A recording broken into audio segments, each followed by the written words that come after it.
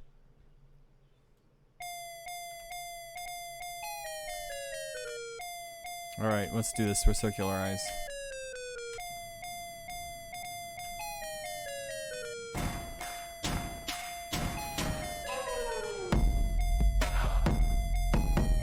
All right, we're above orbit.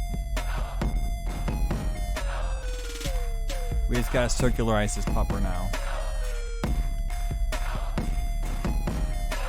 Position them equally, 1/3 apart. Oh, and World of Warcraft is calling.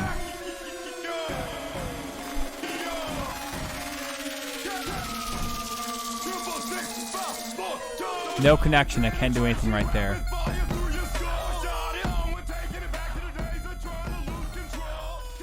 Yeah, I'm playing some fucking gangsta ass shit because I'm a fucking gangsta.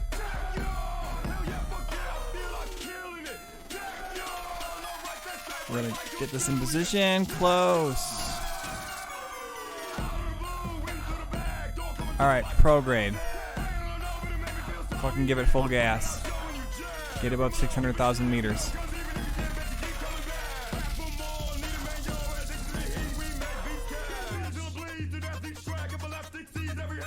So we have this other one that's inside of us. We're gonna let it pass us. How do we let it pass us? Well, we're bigger than it. I'll have to let time pass. And eventually it'll just cut the corner.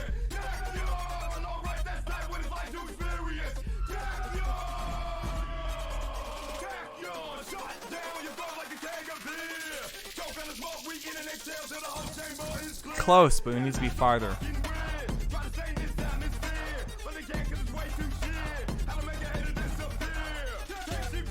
Next connection will be a good time to do it.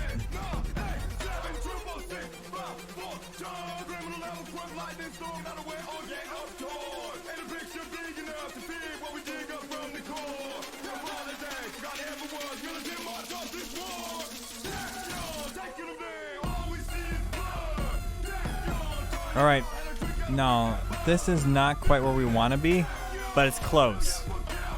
So we're gonna set this retrograde. We're gonna shrink our circumference a little bit.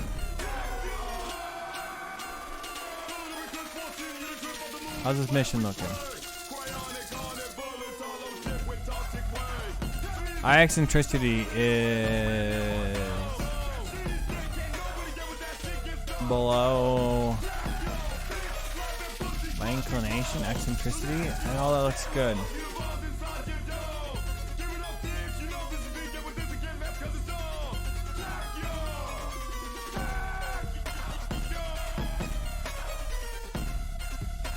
Let some time pass.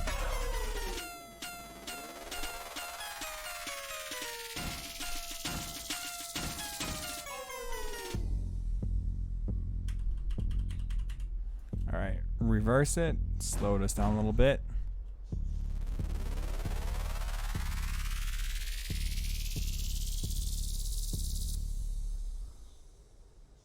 I bring our periapsis down to, our apoapsis down to. Ooh, it's too low. We gotta get a little prograde. I fucking hate that song. Quit playing that bullshit. Oh, we're done. Finally. All right, back into the fucking battleground.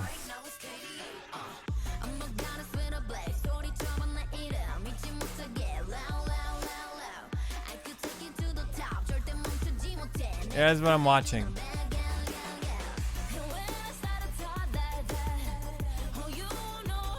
Oh, are these people debating live? Thank you, Vince. I think that was an interesting lead-in. Obviously, we just saw the numbers from Axios. Trump's deportation numbers are still down. If you look at kind of what happened during Obama's term. Oh, look at that kitty cat! Oh, cat! If you look at the amount of asylum applications being rejected, everyone in chat's like, cat. According to the numbers I have, refugee Gato! are also down. And while deportations. All right, I'm overall gonna may go be eat some down ribs. versus I'm gonna be the right scale back. And pace of the Obama administration, you got. Or should I? No. What the fuck? Trends indicate has been doing is kind of been I'm fucking flying ships in resources space. from ICE that's kind of been bled down. Program. I mean, when you looked at the 400,000 deportations that Obama had All in right. 2012, Good.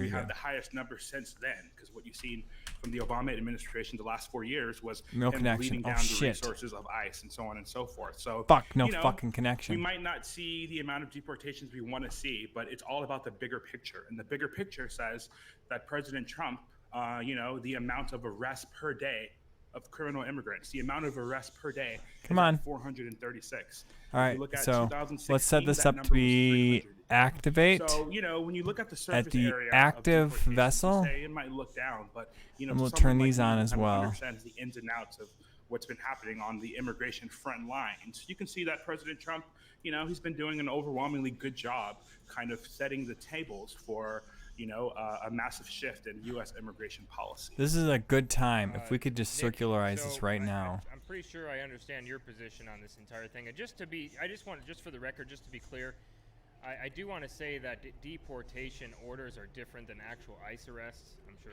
we all know that. And deportation orders. Oh my God, I did too much. But actually following through on those deportations, for the most part, didn't happen. So, Nick, what's your take on immigration with Trump? Yeah, so, I mean, the debate in general is about the president's performance. And we all know 606. that All right, so we're going to look at the central issues of the Trump Space Center. What he promised to fix was immigration. And it's actually interesting. Nice green screen. I have the same green screen. I think we all know is a pretty I think I'm going to go to the administration. The focus on deportations, even that, I think, is not looking at the big picture. You want to look at the big picture, we just have to look at who's coming into the country.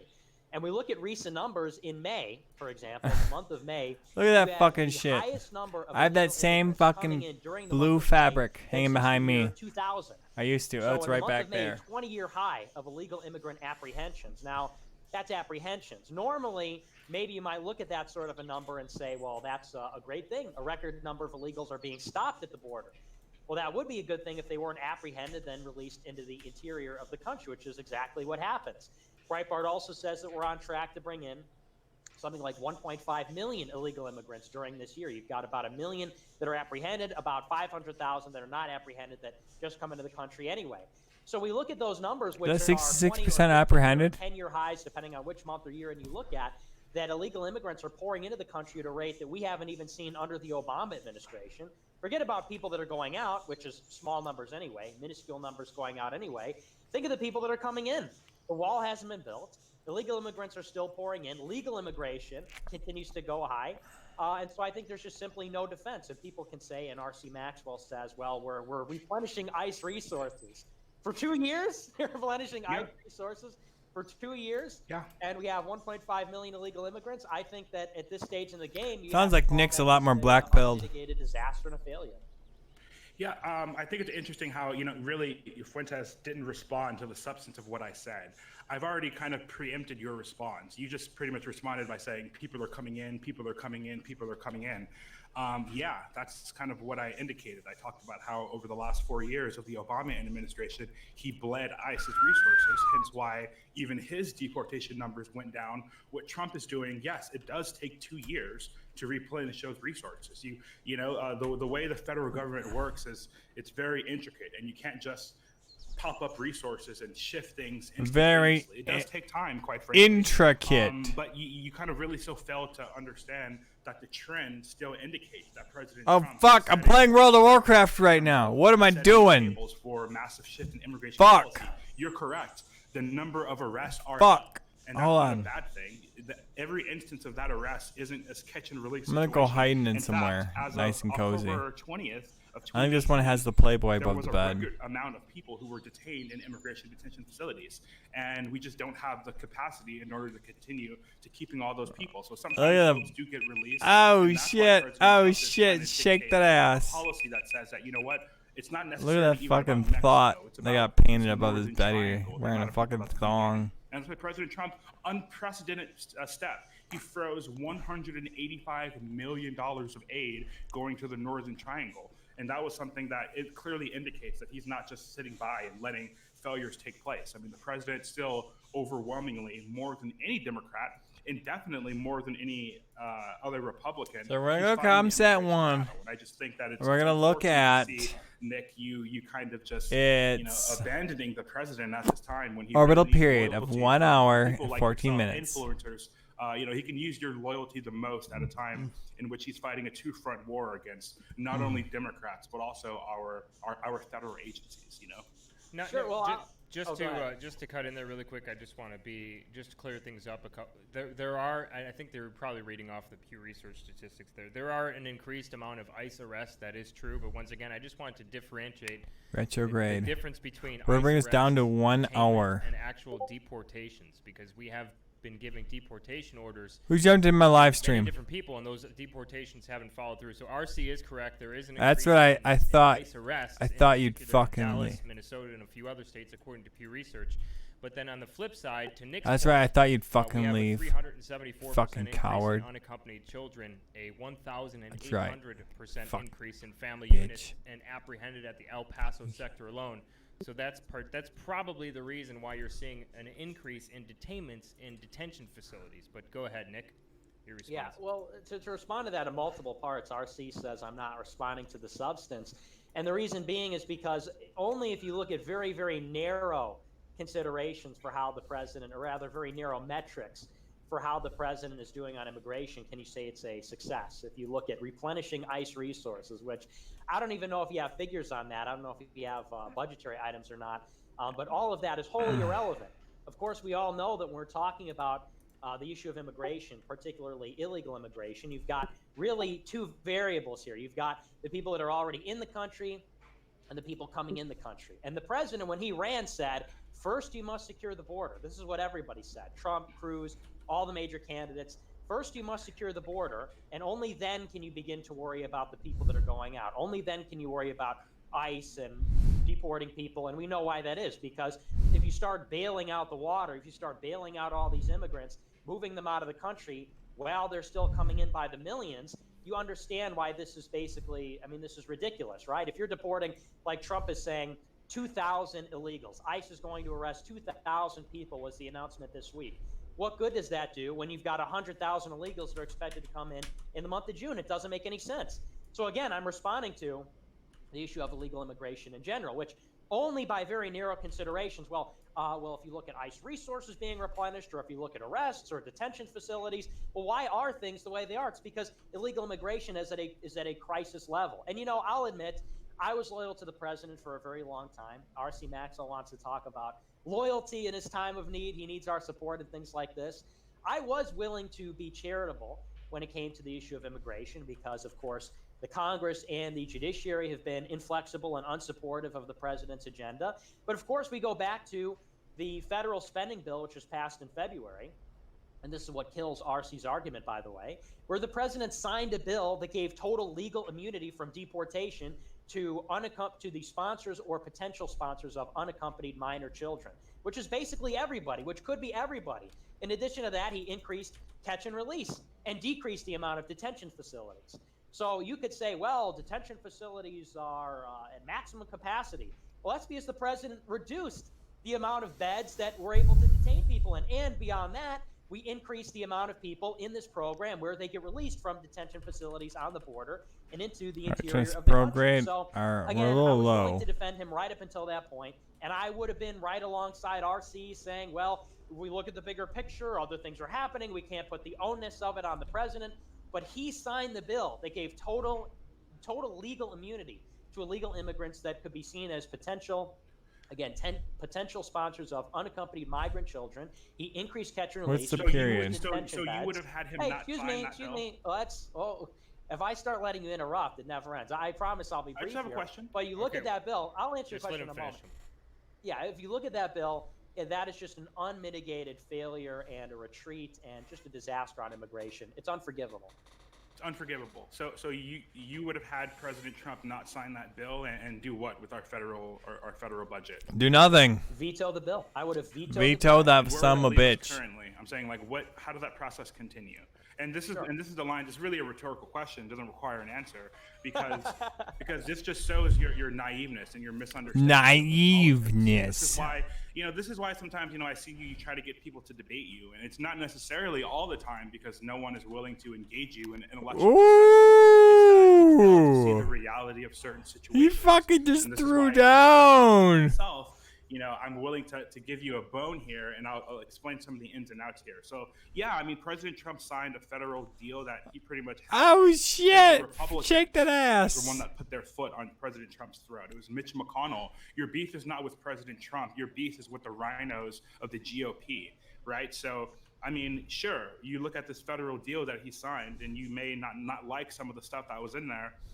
But number one, to say that our current ICE bed situation or detention facility situation is because of a federal budget deal that, by the way, hasn't even gone to effect if you're talking about the enforcement mechanisms, right? So that kills your argument right there. The reason why we don't have beds isn't because of some budget deal that President Trump just signed. It's because our immigration facilities and enforcement mechanisms have been bled under the Obama administration, and resources have been We're diverted trying to bring and this down changed to around, and 1 funding hour. that was supposed to go to detention facilities went to other things and other facets of the agency. So, like I said, it's not President Trump's fault. If anything, you haven't given me a reason as to why President Trump is not doing all he can within reason to continue fighting this two-front war, like I said, against not only Democrats and against these agencies. You have to consider the fact that the Defense Department is So we're gonna expected lower to our receive pro rate a an little bit. emergency stay from the recent legal decision from the Ninth Circuit that will allow them to use $1 billion to begin constructing a wall in New Mexico and Arizona. The stuff doesn't happen quickly. Essentially, Okay, your we'll set argument this to breaks 1 down minute and to, 20 I no seconds. longer support President Trump, and I no longer offer him my loyalty because in my eyes, I'm pouting and he hasn't done all he can in order to assuage my concerns, which is completely ignoring the fact that the president is making tough decisions on a daily basis and he's not getting any kind of favor from anyone in his own party and anyone from the media. And you would expect people like yourselves, influencers, you literally have a show called America First, which is named after President Trump's PAC, named after President Trump's the show by Sebastian Gorka, former White House. Sebastian Gorka came after American Your show is First. called America First, and you don't even have the decency to continue to offer. Oh his shit! loyalty. He's Aren't you fucking making money calling from him your show, out. America First, and kind of making money from Trump. I mean, that kind of is ultimately, it's kind of just rich, and really, it's the ultimate grift. And like I said, your argument, considering how it pretty much just boils down to President Trump hasn't done shit! enough in my eyes, despite the fact that, like I said, the wall is coming. He's waiting for the stay for his injunction. He suspended $185 million in aid. Hell, he just told the Mexican government, he just pressured them with tariffs, by the way, which he got killed, by the way, for. Got killed in the media for this, and on his own side. He just got the Mexican government to agree to at least a concept of deploying troops to Guatemala. And that's where the issue is. Guatemala. Northern Triangle, these migrants. And, it's really just, it's funny how you fail to see how all the odds are stacked up against the president. But despite excuse me. that, the president is still fighting. It's just disappointing that you're not fighting with him anymore, Nick. Woo! He did deploy 6,000 troops. Go ahead, Nick. Sure. Well, first, before I begin, I'll have to ask you, RC, to exercise a bit of impulse control and not interrupt me. I allowed you to go on with this long and, in my opinion, insulting answer, and I'll have to respond in a similarly long way to address all your points. So I'll have to ask you to refrain from interrupting. I'll try to be as brief as possible. But so on the first point, Snap. you talk about, well, I'm a Republican consultant, and I know you do get paid by the GOP to do. I'm not exactly. But you say you have this inside knowledge, this expertise you bring to the table, which I simply don't understand the machinations. Well, I think it's actually quite simple.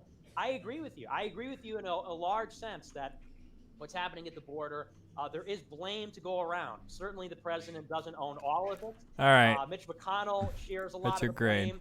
Paul Ryan, former Speaker of the House, shares the blame. Nancy Pelosi, the current Speaker of the House, shares blame. I perfectly understand that. However, you And look we're at the bringing this up situation to with the 1 minute, government 20 shutdown, seconds. which started on December 21st, 2018, ended around February of this year. And we followed that through Oh, no the connection. entire process, from when they were debating, do we shut down, do we not shut down, through the whole thing, the different offers that were made. And at the end of the day, the president signed a deal that not only did not give him money for a wall. Remember, It did. $1 billion. Excuse me. Again, I asked you to exercise some impulse control. I hope you can do that. I was very quiet during your speech. So again, he signed the bill that not only did not give any money for a wall, and what do I mean by that? You are correct. It allocated a little bit more actually than $1 billion for a barrier on the southern border. But if you remember, there were some considerable restrictions on where that barrier could be built, what kind of material could be used. There were a whole host of restrictions that it is not the 30-foot concrete wall that was promised. Now, nevertheless, that's, I guess, an improvement. Some kind of a steel barrier, $1.7 billion. They said that that's going to be a pretty paltry amount of actual miles of barrier. Okay, let's say that that's the deal. But on top of that, you also had, and you completely ignored this, not only did it reduce the amount of detention space, but it also increased catch and release.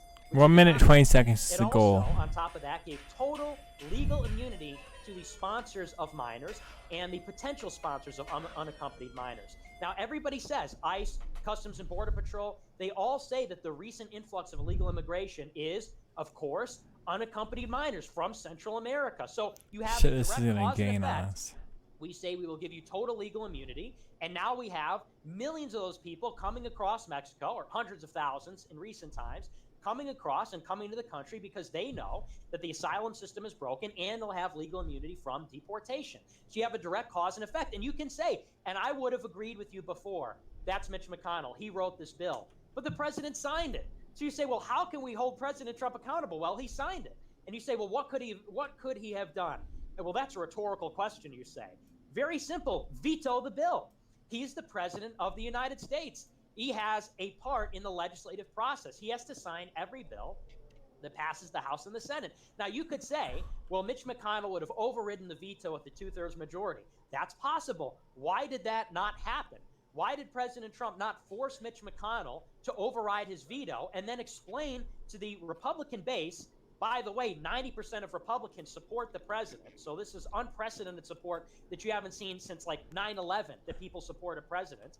Why didn't he dare Mitch McConnell to explain to all those people why he overrode the president's veto to give total immunity to illegal immigrants? There's no explanation for that. There's no excuse for that. And that's one among many, many other things. And you can point out, well, he cut foreign aid to Central America. Or you mentioned he threatened tariffs for on 1 minute, Mexico. 20 seconds. What was the outcome of that little deal with Mexico? Not only did tariffs never actually come down, remember, tariffs never went down on Mexico. I mean, he had steel and aluminum tariffs before, which have been suspended. But in this current debacle in June, no tariffs came down. And what was the product of that? Did we get a signed agreement? Did we ever see the text of that? No. President Trump said, well, Mexico promised to deploy troops and promised to do this other thing, which they had been doing for years, by the way. They had deployed their National Guard All right, 54 last year, and they had been doing this program where they let people waiting for their asylum applications wait on the other side of the border. They've been doing that for a long time. And anyway, if there is a written agreement, we haven't seen it, and it would have to pass the Mexican Senate anyway. So it's not even in effect if there is such an agreement.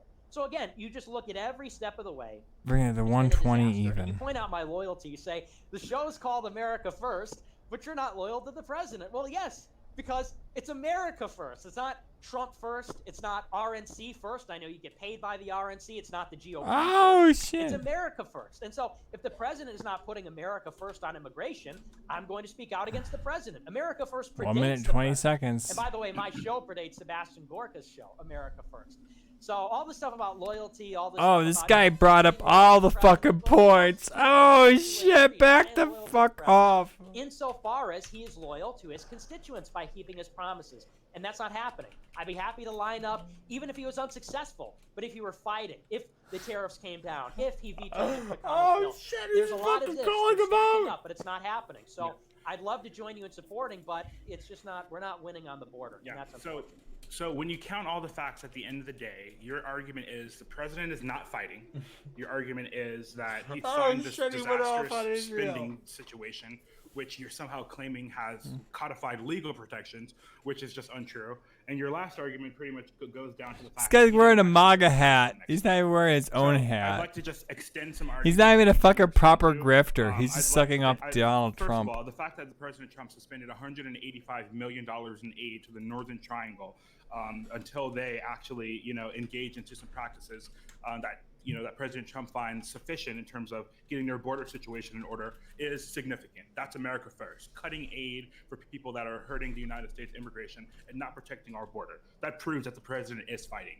This whole situation with the budget, sure, he didn't veto the bill at the end of the day, but what else did the president do? The president created the entire showdown to begin with, right? So my thing is, in a world of what Nick Fuentes wants, the president wouldn't be the president for much longer, and we'd have a Democrat president in there in a heartbeat. You have to understand that President Trump plays ball with Mitch McConnell. Oh my God, this chat wouldn't even handle this. Corruption, or it's because it's a swamp. It's because President Trump needs the loyalty of the GOP What is in order this? to not get impeached. They don't even have to say to literally want that. to remove They're President Trump fucking from office. awestruck.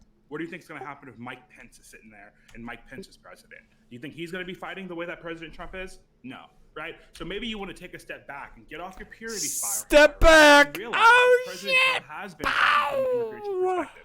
Furthermore, you're really in yourself in a double bind. I mean, we're talking about these hundreds of thousands of deportations, which may happen here in 2 weeks if Democrats don't get their their stuff in order and work with the president on comprehensive immigration reform. So either those deportations are going to happen, or what you're saying is true, in that there are all these protections and people can't get deported anyway, right? What you're saying is not true. That was a poison pill that the Democrats put in there. It's not any kind of codified legal. There are currently 800,000 backlog cases for immigration. There is no immunity that exists. There was no amnesty, right? The way that you're describing this legal situation is just not accurate, right? So the president is fighting. You have not proved to me that the president is not fighting. Sure, you've shown some holes in the president's ability to fight, but like I said, he's fighting a two-front war, and quite frankly, he's fighting a two-front war here. And like I said, the moves that you would have the president take against Mitch McConnell, against the GOP, would have him impeached, right? And this is why you're a shock jock and you sit in the basement and you talk in front of a green screen. Not to disparage you, but this is why you do that, and this is why you don't work in public affairs. He's fucking calling him out. And I don't think you understand how delicate things Oh, are. And if you misstep those boundaries, you're going to find a president who's going to have not just one Justin Amash, there's going to be 40. And we're not going to have a President Trump. It's going to be over, right? So President Trump has to play ball with McConnell. McConnell wanted that deal done. McConnell worked with the Democrats to get that deal done. It's federal spending. President Trump signed it. Not a reason to ditch President Trump, and also not a reason why President Trump is failing on immigration when we haven't been able to prove that all of President Trump's moves to this point has been setting the stage for him to shift America's immigration policy. I'd like to also extend an argument that you conceded. Oh, he's playing 5-game chess games. To stay that the Department of Defense is angling for, they're not only going to be able to spend the money on the wall from the budget, but they're also going to be able to spend money for the all I see is blood. One of the things you mentioned was that there were these restrictions on the wall, and it's not really going to be a wall. Well, yeah, that pertains to the specific funds. What the fuck am I doing? Okay, well, I'm watching these two get fucking fuckers fucking talk about Trump. One guy's like a right-wing motherfucker. One guy's a right-wing motherfucker who loves Trump. One guy's a right-wing motherfucker who hates Trump. And I've been doing a shot every time I fucking fail a rocket launch. I've been playing Kerbal Space Program, okay? And you may say, like, oh, what the fuck are you doing over here? I'm playing World of Warcraft. I'm trying to AFK in Ultra Valley. I've been doing a shot every time I crashed a rocket. One viewer. Okay, listen, one viewer. I'm talking to you, okay? You, me, are talking to each other. This is really emotional. So I'm playing this game by myself. I'm actually playing Kerbal Space Program over here. I don't even know what the point I was trying to make anymore, other than, watch out, man. Fucking watch out for yourself. Protect yourself. Make sure you're happy. You only got one life to live. Pretty soon, someday you'll fucking log into life after sleeping, and you'll be level 80, year 90, and you'll want to go to sleep and die. Hundreds of thousands of deportations. We're talking about 2,000 deportations in 5 cities, 2,000 in total across 5 cities. I think it was like 150 total, for example, in Southern California, which, Southern California, so many illegals are targeting 150, very substantial number. But those illegal immigrants are being targeted, they have nothing to do with unaccompanied minors, but those people are given protections under that law. And, I guess you could go back and talk about the green screen or being in the basement, but really you just don't like these challenges because it's indefensible, President Trump's record on illegal immigration. And look, I'll concede that maybe in 2 years things will have gotten better. I'm not going to hold my breath. Maybe in 2 years things will have improved. Maybe in 2 years after this emergency funding is allocated and the wall is built and all this, maybe in the future things go well. I don't know, maybe. But right now, we have 1.7 miles of new border barrier constructed. 1.7 out of 2,000 miles, 1,000 which he pledged to cover. So you've got 1/1,000th of the border that he pledged to cover with border barrier, covered with new barrier. That's a failure. You've got this law which gives, again, vast and basically blanket immunity for illegal immigrants in large measure. You see them right there fucking next to each other. This is a failure. You say that we can't expect better from the president because he has to play ball with Mitch McConnell because otherwise the Democrats will impeach him. That's simply not true. To say that the president needs the GOP, the president needs Mitch McConnell, as opposed to the reverse, I mean, that's a ridiculous statement. Do you really honestly believe that Mitch McConnell would bring impeachment before the president in the Senate? In any case, let's say that the House of Representatives voted for impeachment and Nancy Pelosi says that they don't even want to do that. But, let's say for your argument, for the sake of your argument that they did, and let's say for the sake of your argument that Mitch McConnell allowed it to advance in the Senate and then allowed impeachment to go 1 hour and 20 it's up to minutes. the Supreme Court to decide then, ultimately, and step in if they would allow the impeachment to go through. And we have a balance on the Supreme Court, which is favorable to the president. And in any case, let's take your ridiculous argument through to its logical conclusion. Let's say we get Mike Pence in the White House. How then is it any different? I mean, it's sort of a circular argument. It's sort of a tautology to say that, well, President Trump is playing ball and failing on illegal immigration so that we could keep President Trump in office, so that he could keep failing on illegal immigration. You understand why this is fallacious. I mean, at this point, if President Trump needs to play ball, and that means failing on illegal immigration, not pulling troops out of Syria, not doing big trade deals with Mexico or with China or whoever else. We'll retrograde this and try to slow it down a little bit. Playing ball with Mitch McConnell because he doesn't get impeached. Well, what if he gets impeached? It's exactly the same thing. Why do we have Trump in there in the first place if his being there is contingent on not following through on promises? It's totally ridiculous. So, again, you keep falling back to, well, it takes a long time, or he has to play ball, and, well, Mexico and him have a good relationship, and that's fine. Well, again, maybe these things will work out in the future. Maybe this is a start, but we're 2 years in, and we haven't seen anything. And I'm saying this as a concerned Trump supporter. I voted for Trump in the election. I actually campaigned for Trump in New Hampshire. I rocked the MAGA hat in the city of Boston. I almost got attacked. I actually did get attacked for it a lot of times. And I supported the president even when it was difficult, during the Syria strikes, throughout the government shutdown, during the midterms, even after he said he would pass a birthright citizenship executive order, and he didn't. And there were a whole host of other promises he didn't follow through on there. But then when I saw him sign the federal spending bill, I said, this is an administration in crisis. It's not following through on its promises. Shit. As somebody who wants it to succeed, I want the president to succeed on immigration. I want him to do the right thing.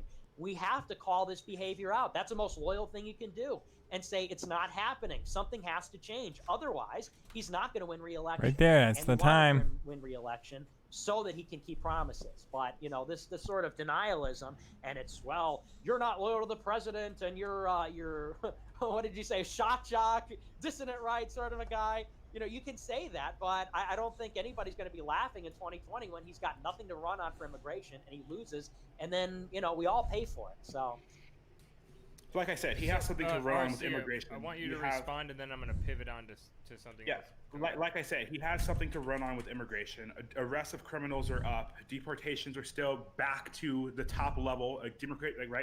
Deportations are up from where they were in 2012. They're back to the highest level since they've been in 2012. So he has something to run on immigration. I just think it's really interesting that you're displaying your lack of understanding of the situation when you say things such as there's no difference between President Trump and Mike Pence. If you think President Trump and Mike Pence are fighting for the America First agenda equally the same, and that really just shows something about where your knowledge and where your literature is. So I think it's really interesting. Here's what we have so far in this discussion. You've admitted, or you've conceded, in fact, that it's not President Trump's fault the way that some of the stuff has shaken out from an immigration perspective. You've agreed that a lot of the burden falls on the GOP. Your problem is you don't see why President Trump needs the GOP. You think that he's not gonna. You think that's absurd.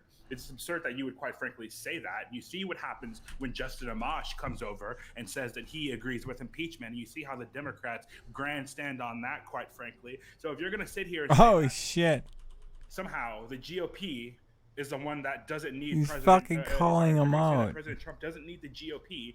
When, if you see how these back, let me tell you a little anecdote. Do you remember when President Trump made his emergency declaration? I can tell you that, I can tell you with actual knowledge of the situation that about 10 different Senate offices essentially used the emergency declaration as an opportunity for them to reach out to the White House and say, okay, you know what? You want us to pretty much agree for this emergency declaration? Well, what can we get from you? And that constantly happens with the White House. The White House is constantly working to appease these GOP senators. So your somehow analysis that impeachment won't happen in a world where President Trump alienates his GOP allies is absolutely absurd. The way that criminal justice reform happened is because he had GOP allies for Jared Kushner to go and talk to. The reason why some of these things happen is because he has allies. And as much as McConnell and like Ted Cruz and these Romney types are rhinos to a degree, also to a degree, they have some sense of doing what they think is conservative. So there's a constant waxing and waning and a constant battle that the White House is in with the GOP establishment in order to kind of curry favor. And the fact that you don't understand that, and once again, that goes back to my analysis, right? Like you don't really get out much into the political world. And that's why you're kind of just a shock jock, because it's easy to sit back and say shit, he's calling him a fucking shock jock. And it's easy to sit back and say, oh, you didn't do this, and oh, you didn't do that. And then you sit here 2 minutes later and you say, oh, maybe in 2 years when the wall starts building, and maybe when this stay gets granted, maybe then the president will have won on immigration. It's like, yeah, 2 years. But you're talking about, you expected the president in his first 2 years to have completely constructed the wall and all this reform to happen, and you expect that that's just really short-sighted way of looking at things. And I hope that, like I said, through this analysis, through money being suspended through aid, through arrests being up, through deportation levels being back to their previous high in 2012, and like I said, no response from you about how refugee admissions are at an all-time low, and also about how rejection of asylum applications are at an all-time high. No response from you on that. And lastly, like I said, there's 800,000. Shit, he's fucking calling him out. Be decided. Oh We're about to have some deportations. I fucking love soon. this. So, like I said, all of your analysis comes down to what we call as linear argumentation. All you're saying is President Trump hasn't done enough, but you haven't given a bright line to what would be acceptable or satisfying your appetite, which means that ultimately you're just a guy who's sitting at home in front of a green screen complaining about the president not doing a good job, when in actuality, the facts speak for themselves, and the facts have been unresponded to. Ooh. Okay, I'm gonna give Nick a chance to respond to those accusations, of course, but I do want to do it in the form of asking another question in regards to the same topic, which is immigration. So for me, this really hasn't been a game. I'm sure most of you who view my channel, I tend to scream in the mic when I get angry quite a bit. And seeing these numbers recently from the DHS, we see from the fiscal year from October 2017 to April 2018, we had 3,865 family units apprehended in the El Paso sector alone. That went up from 3,000 to 74,000 from October 28 to April 19. For single adults, it went from 7,000 last fiscal year to 13,000 this fiscal year. and that's a total of about 100,000 Come people, on. not Almost including the there. 100,000 people that the Border Patrol said got past them. But we're spending about $775 a night, according to the Associated Press, and $500 Okay, a night. almost there? Not a night quite. per migrant adult, $775 a night per migrant child to house and feed them every single day. That's about $50 million a day. And then we go on to this other DHS report that says that this is from the DHS, 208,000 illegals have been released in the past 6 months into the interior of the country. And this is the reason why I wasn't too bummed out about the 2,000 families that they were going to start going after, because we have 208,000 who have been released according to the DHS in the past 6 months. So my question to Nick and to RC is, what would your policy be? What would your recommendation be? We understand that there's gridlock in the House of Representatives, with the House of Representatives being controlled by Nancy Pelosi and her having the gavel. What could Trump do with his executive branch without congressional approval?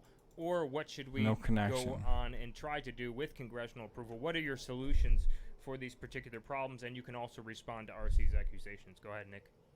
Okay, so first to respond to the accusations, I love the green screen. I mean, you're sitting in front of a fold-up MAGA flag. I'm not really sure why that's a point of contention, but nevertheless, again, we can talk about refugee admissions, and I'll agree. Refugee admissions are at record lows. There's just one problem. Refugee admissions are not the problem.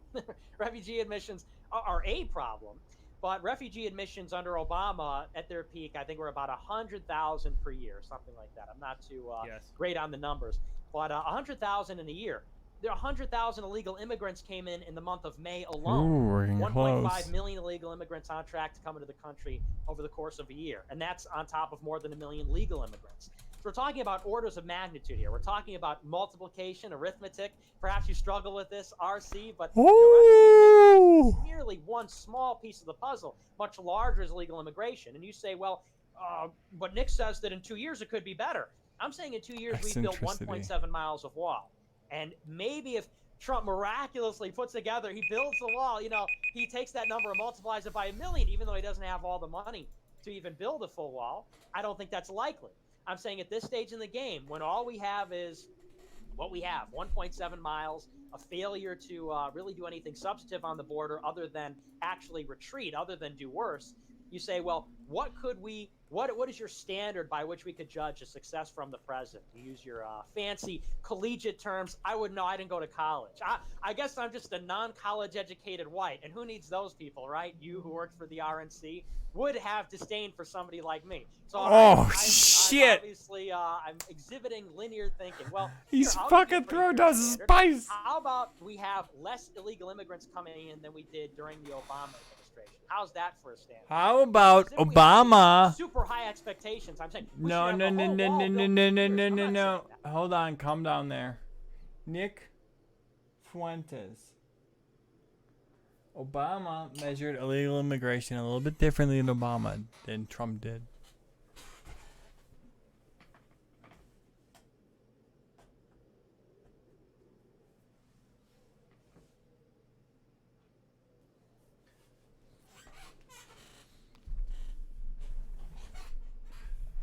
Oh my god, my guild's talking. What are they saying?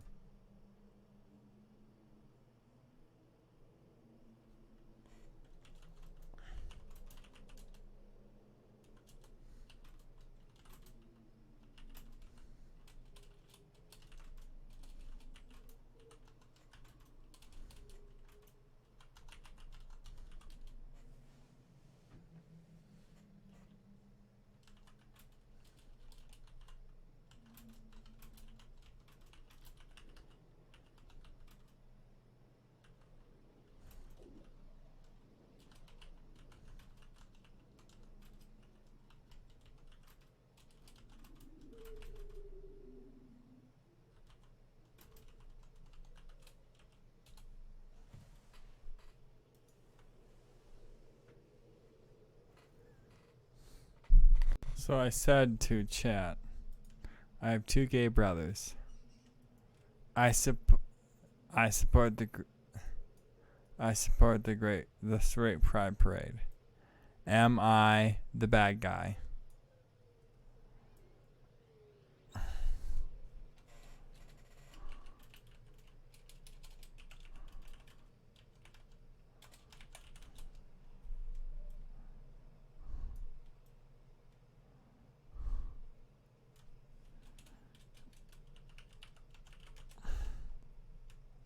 Bostron.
Okay, back to the fucking show.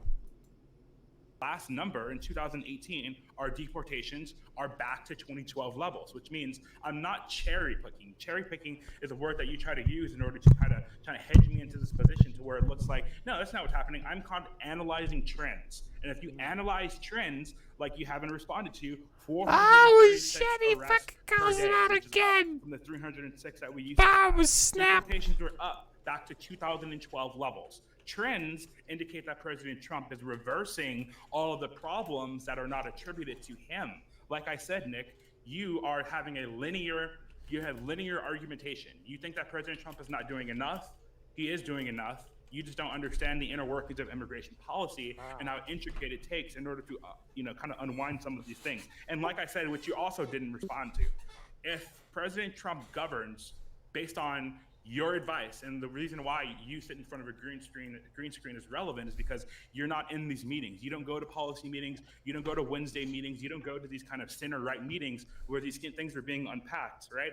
So if President Trump operates as the way you want it to, he would be impeached by now. And you still have not really touched the substance so the of goal that is 1 minute 20 to seconds. kind of manage and work that relationship. This is what this one is. Like I said, you're still young. You have a lot to learn, and maybe one day you will go back to college, and maybe you'll sit in the political. Oh shit! Go back to college. And kind of interagency workings and kind Go back to college. On all these overstretch, all these terms that kind of exist within agency dealings.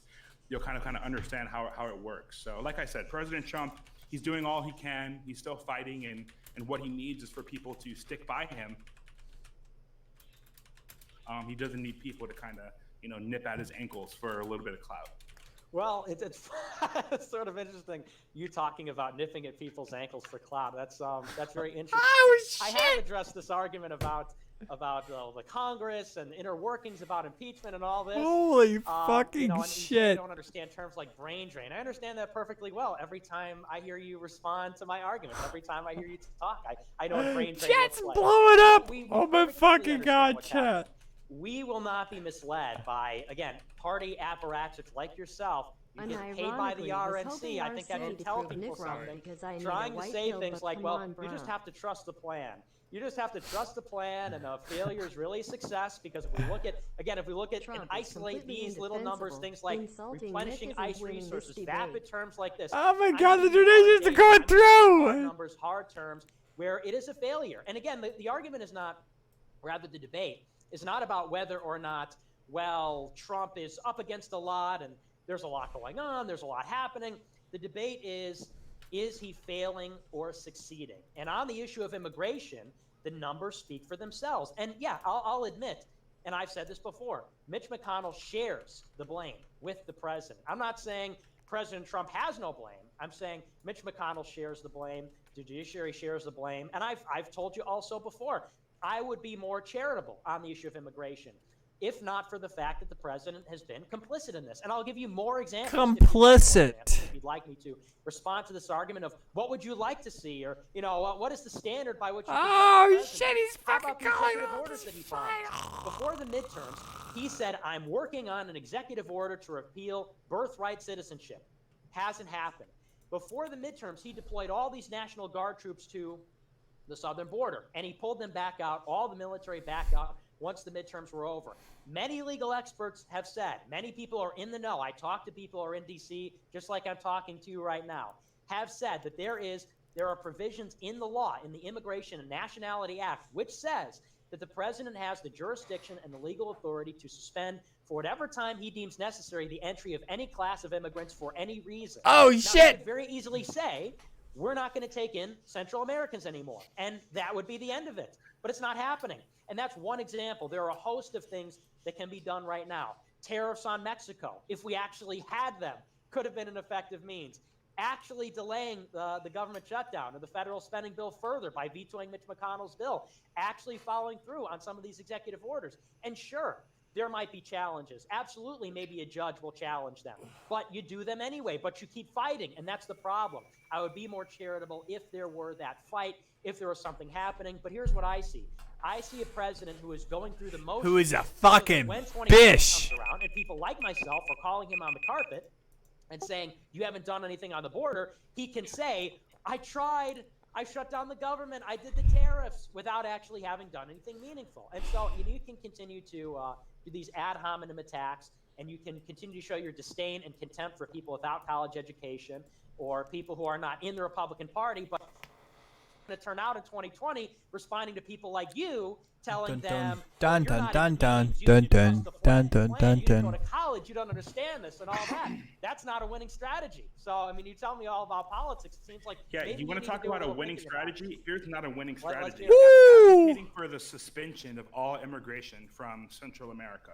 You just talk about a headline. That talk about losing an election. Oh, like I said, I fucking love this. You're talking about tariffs on Mexico. I mean, a world where here's what I don't like. I don't like tariffs. What I like is threatening tariffs, and I like maybe using tariffs temporarily in order to gain something politically as an advantage. You're talking about if you were president, you have suspending immigration for any reason you justify tariffs on Mexico. I mean, sure, like I said, your small groups of psychopaths are going to enjoy that, and they're going to say, base Nick, yeah, they want to hear that. However, I lie with the American people, and this is why I say ultimately that I'm clearly more American first than you are, because I lie with the rationality, and rationality dictates that while President Trump hasn't, maybe hasn't, like I said, a world where Nicholas Fuentes is pulling the strings for President Trump, we still haven't reached. Fucking chat's going crazy. Workers are still not getting paid, and President Trump is on his way to lose in an Psychopaths.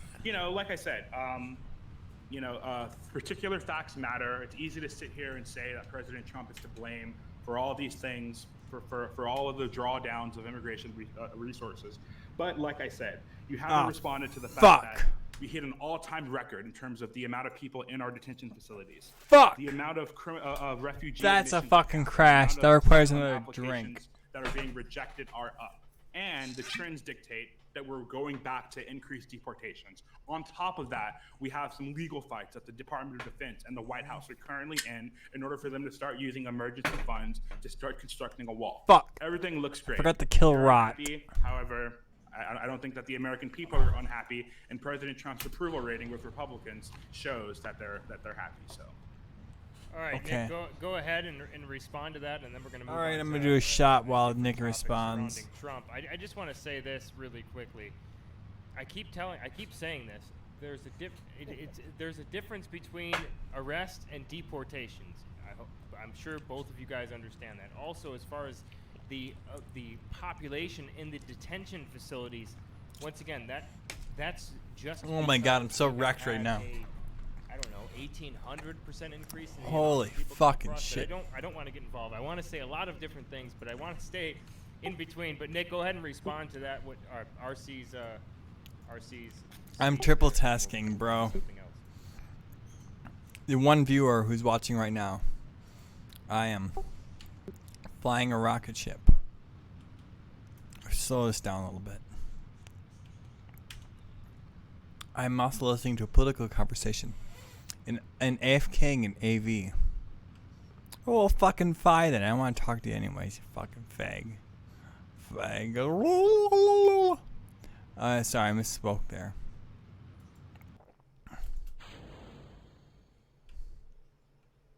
Trying just to orbit prograde orbit.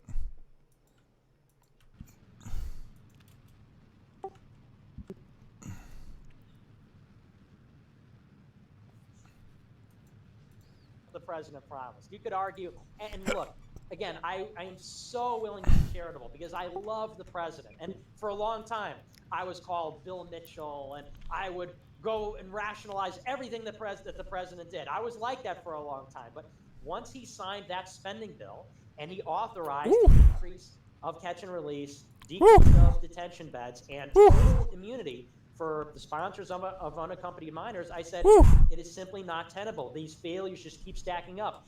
No executive orders are being followed through on. He's not using all his legal power at his disposal. Even like DHS as an example. It took them 2 years to get rid of Kirstjen Nielsen, and she was terrible on immigration. And who did he put in for DHS instead? Somebody who opposes him, somebody who went out in 2016 and threw his placard down in response to President Trump getting the nomination. And so you could argue that maybe he was better or something, but there are things we can do. The personnel can be changed. Maybe instead of hiring RNC people like you, he could have hired people fuck, from the that was a campaign who fuck actually up. supported him from the beginning. Maybe he could hire people who are actually America first. Fix the personnel. He Fuck. could pass executive orders. And Now I'm really drunk. You know, you could talk about RNC people that are party apparatchiks. Maybe he hires more people like Darren Beattie instead, maybe, as opposed to somebody like you. So the list goes on and on of ways that, you know, you could do better on immigration, opportunities that are not being taken, and you haven't responded to any of that. You keep falling back. I'm watching crazy fucking Paul. Oh my god, I can't believe I fucking fucked that up. I accidentally staged too early. Hey, one guy, I bet you're a Kerbal fan, okay? I'm playing World of Warcraft. It's also a popular game. It's on a special server, okay? So I have this account. We're launching, okay? But I was making a special set of rules that every time I would restart, I would take a new shot. So I've restarted like a total of 5 times now. So I'm on my 5th shot, okay? So I'm flying spaceships, listening to political conversation, and also trying to AFK myself in AV. What's going on anyways? We have about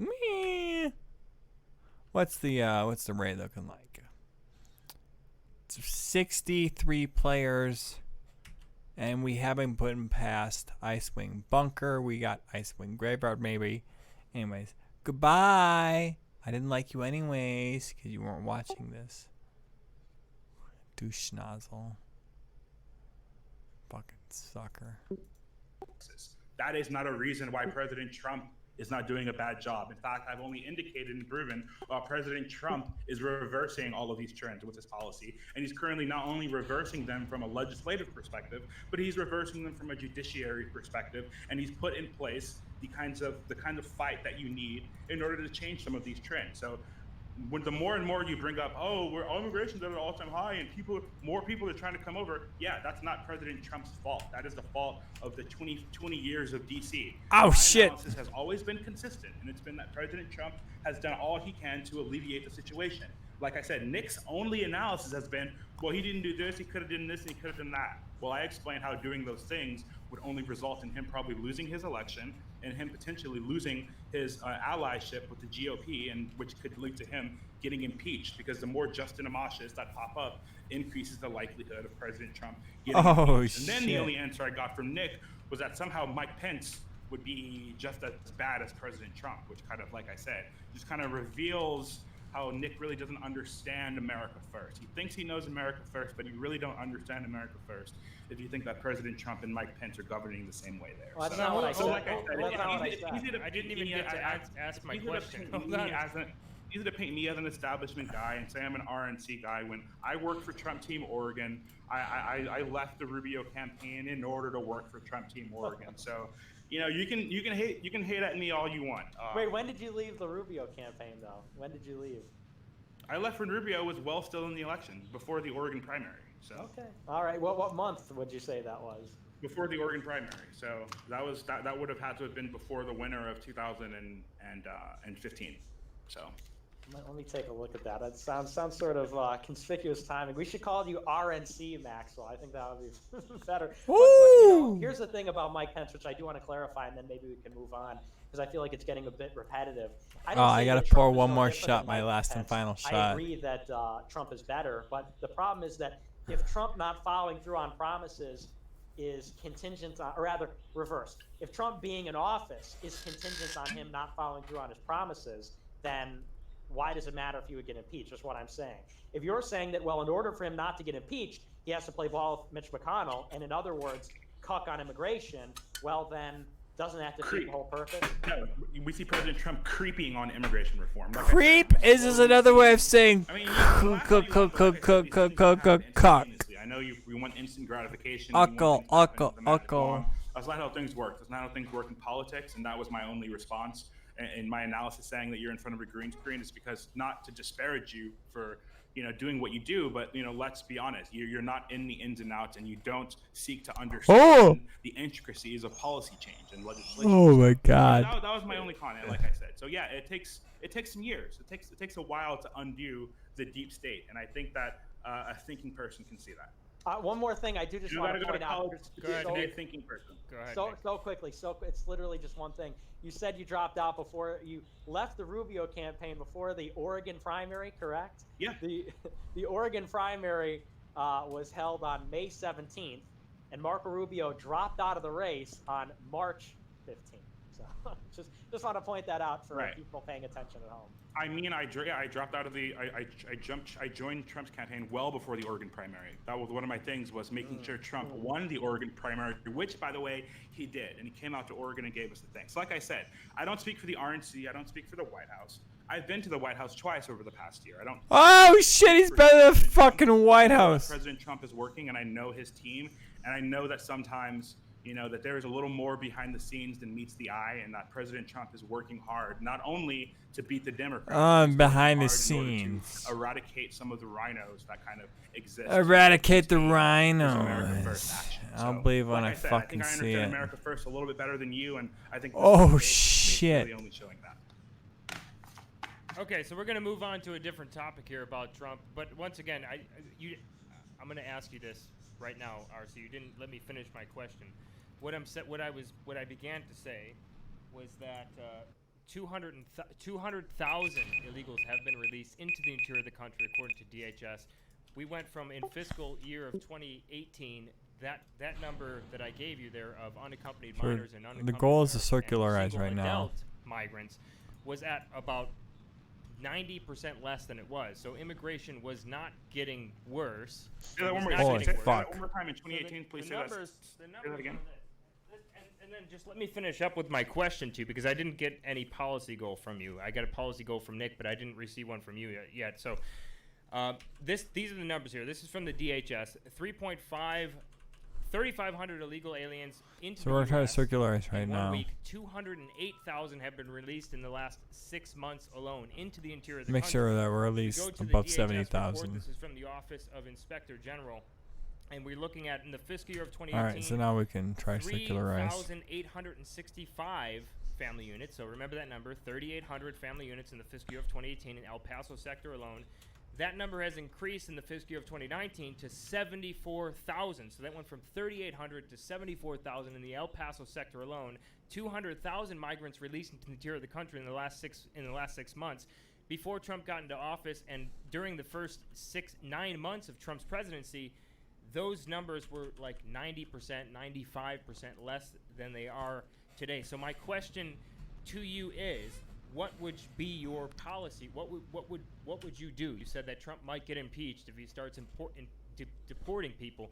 What would you say? 600,000 is the goal. So these are I didn't say Trump by far too big. starts deporting people. I said Trump gets impeached if he signals to the GOP that he is 1 minute, he's in it 20 for seconds himself is and the he's in it goal. for his agenda. He has to play ball with their agenda. He has to give them what they want, and he has to kind of work with them. Right? But Trump won't win Texas if this keeps going. I mean, it's like, you understand that, right? Like, Trump, say that one more time. Excuse you me. understand that Trump has, if this keeps going the way that it's going, screw impeachment. He won't even win re-election because of the What's your demographic grade? shift that is happening in many of these states right now. Because And of try to legal bring and this legal down to. Yeah, and so what yeah, would be your right? policy? What would you proceed to do to fix this? Right. So what's happening is the reason why even all these immigrants are coming in is because the Oh, Democrats period. want to 1 hour, unequivocally 20 make sure minutes. that they win re-election in 2020, right? So I don't understand. It's kind of comical almost that you guys don't see how President Trump. You sit there as if President Trump's like, yeah, I want more illegals and I want to be able to release more. No, his hands are tied. He's consistently working to untie them. But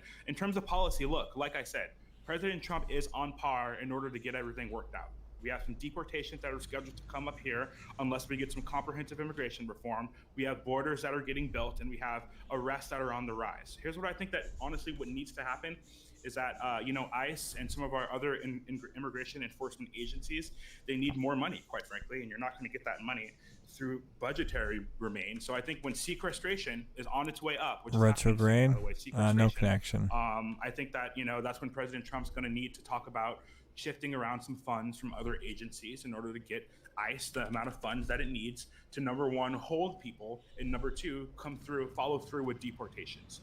But like I said, deportation trends already indicate that number of deportations is going up, which means all President Trump has to do is continue what he's been doing in order to kind of overturn 1 hour kind and of the 20 gridlock that minutes. we've seen in order to continue getting those deportation numbers up. Like I said, you guys haven't grappled with the fact that the trends indicate that deportations are up, which means that, clearly your narrative that President Trump's just sitting back and doing nothing is just fictitious. All right, so let's move on. And once again, just want to say there's a difference between deportations and deportation orders. But we're going to move on to monitoring and watching the situation. This is Trump on social media censorship. If both of you recall, it was reported that Trump had an executive order on his desk to sign to somehow quell the problem of social media censorship of conservatives. And Here, recently, during 640,000. the most recent, or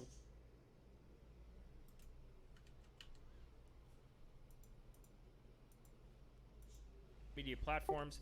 This is the United States of America, and we have what's known as freedom of speech. We are monitoring and watching closely.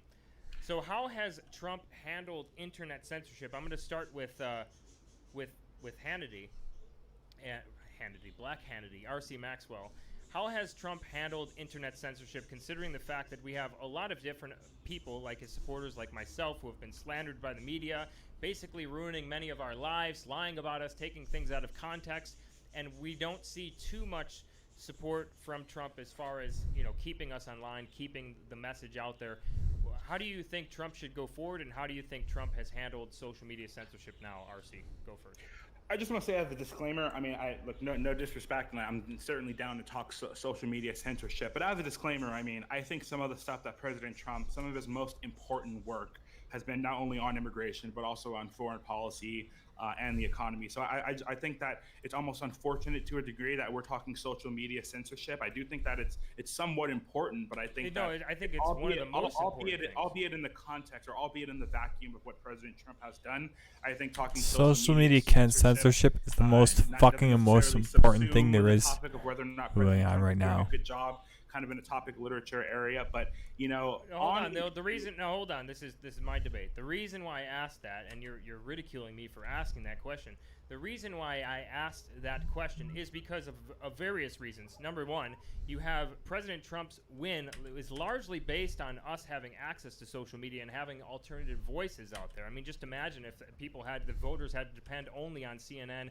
and MSNBC and Fox News in making their choice for their vote. Oh my Number God, two, disgusting. Bolsonaro in Brazil, he won majorly on WhatsApp and alternative platforms, social media. So I think that the only way that we can actually have our alternative opinions and stuff that contrasts what the mainstream media is saying out there is with social media. This is the reason why I asked that question. You can ridicule me for asking that question. I think it's very important. I think social media censorship is probably one of the most important things, if not the most important thing, in my personal opinion. But if you can answer the question, like I said, how has he done? I'm putting it into the scope of all the things that President Trump has been working on and all the things we could be justifying why President Trump has done a good or good enough job. Like I said, I think social media censorship doesn't quite meet the top four, but I'm not ridiculing you. I was just throwing it out there just in case we run out of time.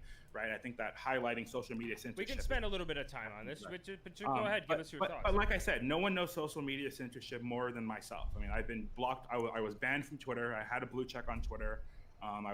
Twitter was a great vehicle in order for me to make a living and, talk to more candidates and stuff like that. And, so yeah. You had so a blue I've check been on Twitter, censored that from sucks. social media multiple times. Now, I think, obviously people want the president to be doing more. It's a difficult situation. I think it's something that should ultimately be kind of left up to legislation. I think that Josh Hawley put forth some legislation to kind of look at censoring and regulating some of these social media companies. So I guess your question is President Trump doing enough with regards to social media censorship?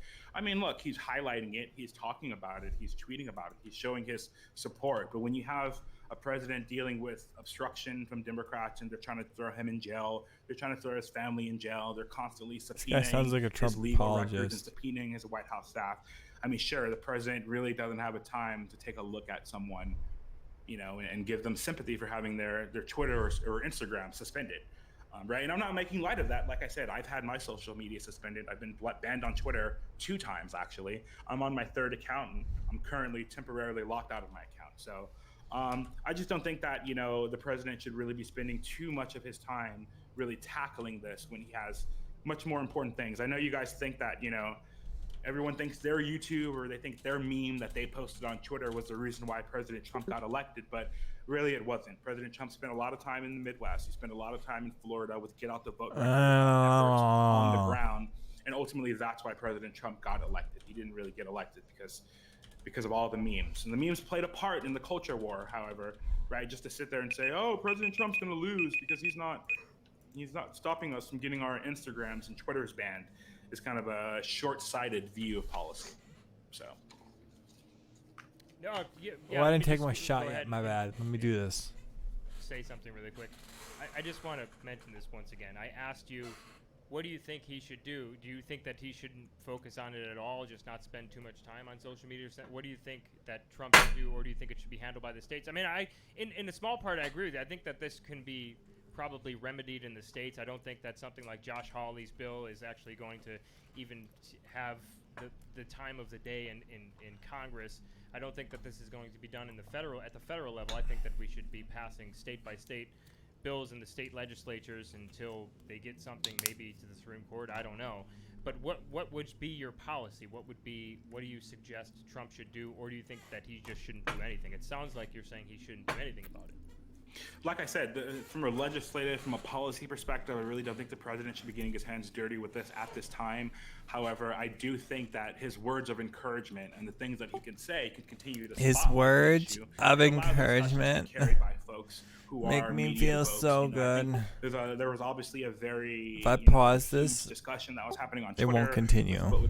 Between folks like David French and Will Chamberlain and others regarding platform access and whether or not it's a civil right. I think that discussion is where we are, and I think that's an appropriate level for us to be at this time.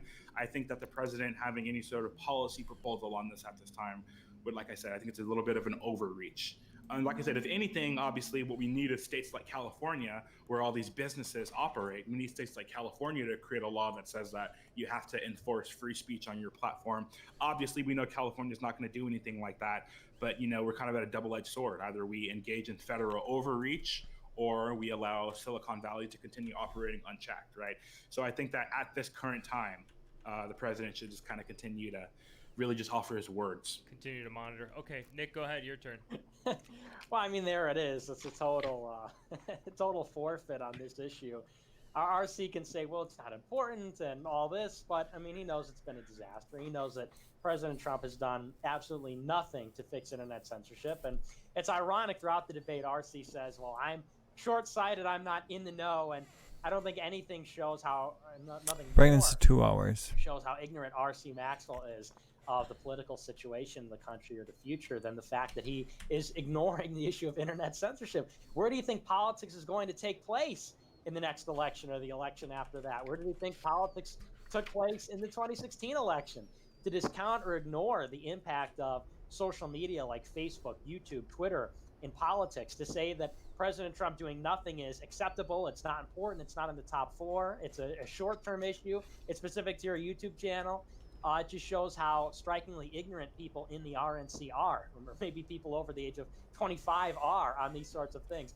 Of course, social media was one of the biggest reasons President Trump got elected.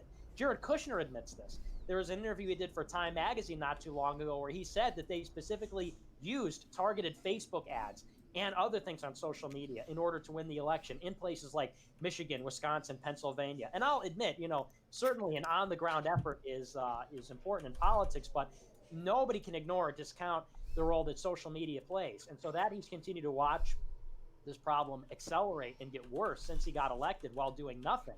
And the fix would be so easy, signing an executive order, what has started to begin, which is the FTC looking into anti-competitive behavior by big tech companies. That we haven't even begun the process 2 years in, when it's so simple, so easy, and has such a disproportionate impact in the future.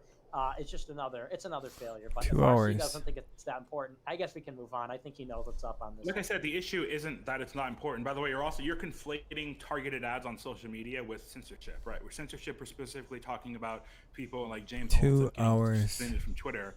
That we're not talking about Brad Parscale's firm not being able to do targeted ads on social media. So yeah, right, I'm sure censorship will have no impact on that, right? I'm sure that'll be completely. Anyone can buy ads on Twitter. We all know that, right? I mean, like I said, people targeting ads in areas on social based on demographics, that doesn't really change. We're specifically talking about people getting banned on social media platforms. And like I said, the issue isn't, I never said, I don't think it's Retrograde. the David French side of the debate. Make this 2 I'm hours saying on the President button. Trump as president doing something about social media censorship. I mean, come on, Nick. So far in this debate, you've talked about how if you were President Trump, you would have him suspending all immigration from Central America and South America. You'd have him imposing tariffs on Mexico, and you'd have him creating an executive order to somehow regulate social media censorship without you even really explain how that would really function. But you'd have him doing something, right? And I think, like I said, those would be disastrous policy proposals from the president, and that would be absolutely disastrous. So you're saying, like I said, we're not differing on whether or not social media 2 hours is a problem. You think that the president should do something about it, and what specifically do you think he should do? Yeah, well, I mean, this is not even me, but I mean, there were many, many reports that the president had an executive order written and on his desk to address social media censorship. I don't know exactly what was on that executive order, but I'll tell you what I'd like to be on it. I'd like him to order the Justice Department to go after Google. 2 hours on the anti-competitive button. behavior. Everybody knows that Google engages in anti-competitive behavior. Josh Hawley was talking about it this week. And you can, on Tucker Carlson, actually, he was talking about how Google, whenever there is a competitor going up, and it's not just Google, it's all these companies, by the way, whenever a competitor comes up, they simply buy them out, or they do other things, Apple. I'll admit, if Google wanted to buy me out, I would fucking sell out to them. Like that. So if I were the president, I'm in for money. Tech censorship, I would ask the GOP to go after Section 230 protections. I'd ask the Justice Department and the FTC to go after them and vigorously, and yesterday to go after them on antitrust or on other things.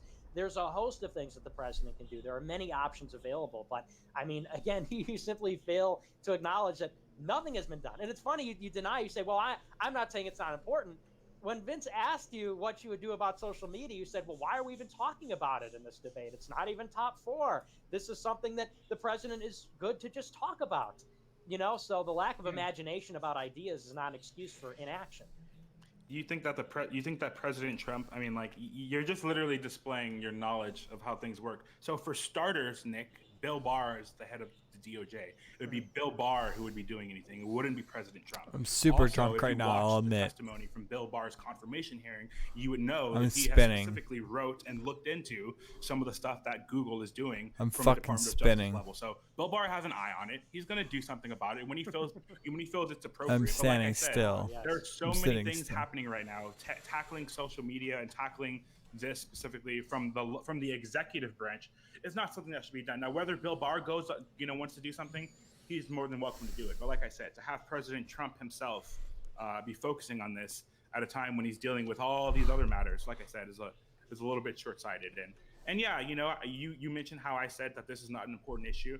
I didn't necessarily say this isn't an important issue. I said in the context of having a debate on the topic of whether or not President Trump is doing a good job, I don't necessarily think of this as a subtopic of necessarily doing the topic justice in order to kind of really encapsulate a debate about whether President Trump is doing a good job, especially considering how a lot of the jurisdiction on this doesn't fall on President Trump. It falls on California. Like I said, that's where these social media companies exist. And it falls on the Department of Justice and Bill Barr, who, like I said, already indicated a willingness to go ahead and take upon that issue, which, by the way, is something you should give President Trump credit for.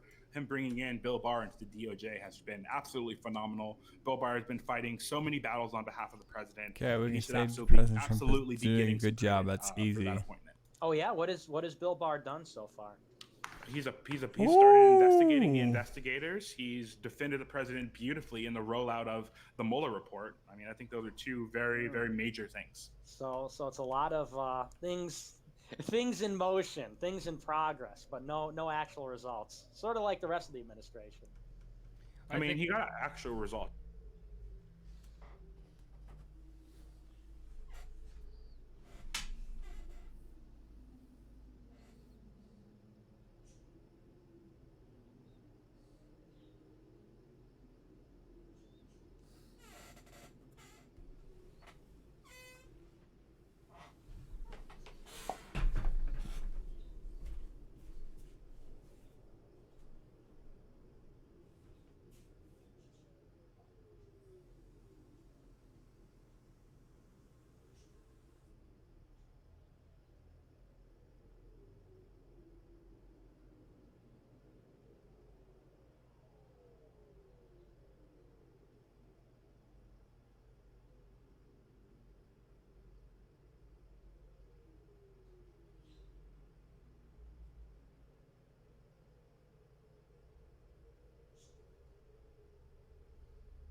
Okay, admit it.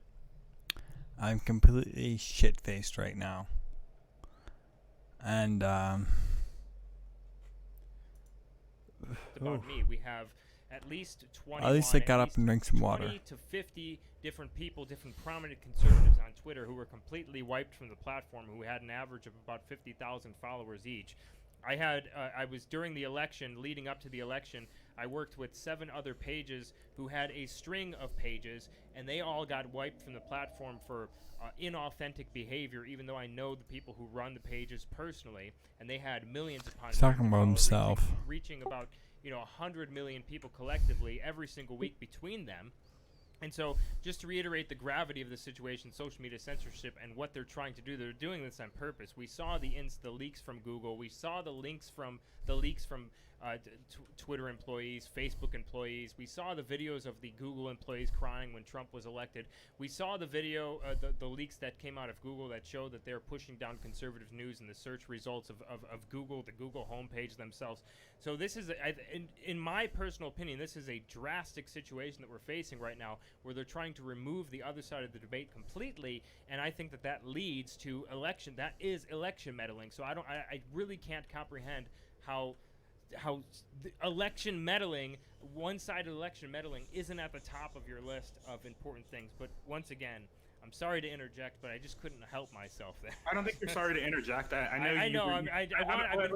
been wanting to say a lot of things. Vince, you're not sorry to interject. I've been debating both of you the entire time. It's No, completely I fine. said 2 things. I'm more than equipped to handle both of you. Anyways, like I was saying, once again, I mean, I know you're playing your little swan song for you, and like I said, I played my little swan song. I've been suspended from Twitter. I know how frustrating it can be to be deplatformed. But you got to keep some principles, Vince. You can't just have President Trump invoking executive orders, which are non-enforceable. Which are non-enforceable, by the way. You can't have. You can't have president. Yeah, you can't just have president. If Europe finds these social media companies to take posts down, we can find these social media companies. Each state can write bills in their state legislature to fine these social media companies if they take posts down, right? Because Europe's fining them $75,000, something like $80,000 each time they don't take a post down that they deem hate speech. We can fine them state by state. And if Congress wants to create that, and if they want to federally fine these social media companies, we just do it state by state. But California's not like state by state. It's not going to work, right? I mean, we do a constitutional convention. You get all states at one time, right? Well, so that's how